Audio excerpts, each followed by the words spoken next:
Assalamualaikum. Morning, everyone. Waalaikumsalam, morning. Morning.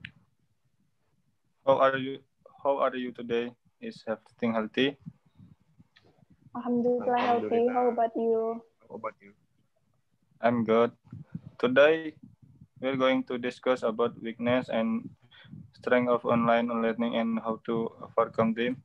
The first problem we have to consider is weakness and strength of online learning. Does anyone want to say something about this? We can all speak at once, guys. Indah, would you like to speak first? Yes, I think that currently online learning is good enough as a solution provided by the government. We have a lot of time with our family. Other than that, learning activities can be accessed anywhere.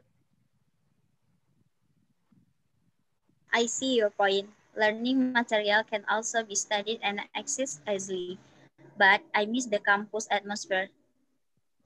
Right, I miss canteen food. Me too. Guys, sorry to interrupt the conversation. Could you stick to the subject, please? I'm sorry for that. That's okay. Let's continue. Dimas, would you like to say something about this?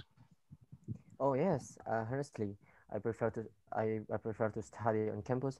This online learning is not entirely done effectively. That is one of looking at it. Online learning has more drawbacks than its advantage. According to Lala, is learning online detrimental to students? Learning online can be said to be detrimental to students, but only has a big impact on their learning pattern.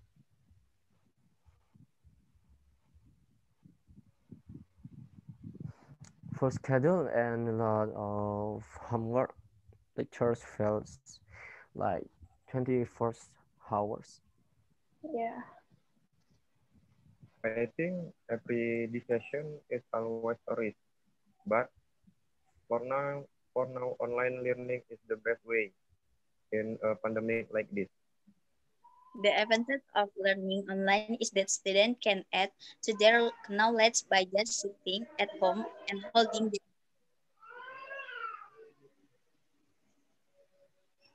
But the weakness they get is that they don't understand perfecting the delivery of the teacher, especially in terms of practice. According to Lala and Gumai, are there any advantage and disadvantage of learning online? Students can save money because they do not have to be far from their parents. Not all students have the signal to do online learning, especially for those who live in remote areas. Internet signal really tested my patience. Yeah. If the student knows that the class has signal interference, the student must be able to set a strategy. But not all students have the same economy.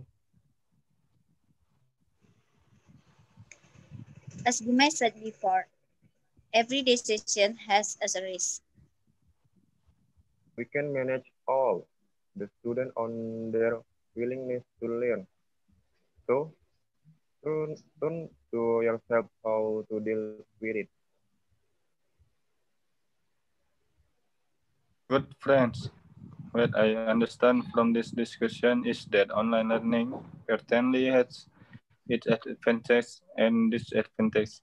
But in every problem there must be a solution. So according to friends, how to solve it?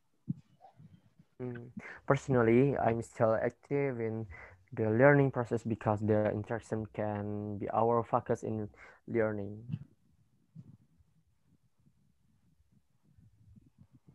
make learning as a requirement so that students want to do it on the basis that is their demand as a student.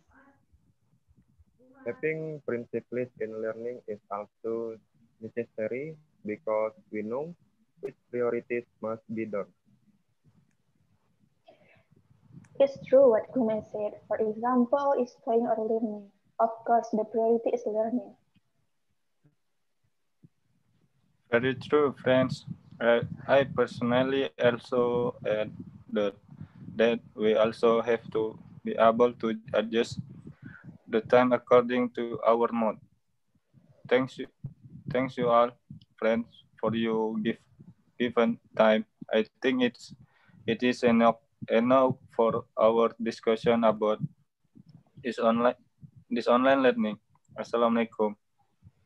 Waalaikumsalam. Waalaikumsalam. Waalaikumsalam warahmatullahi wabarakatuh.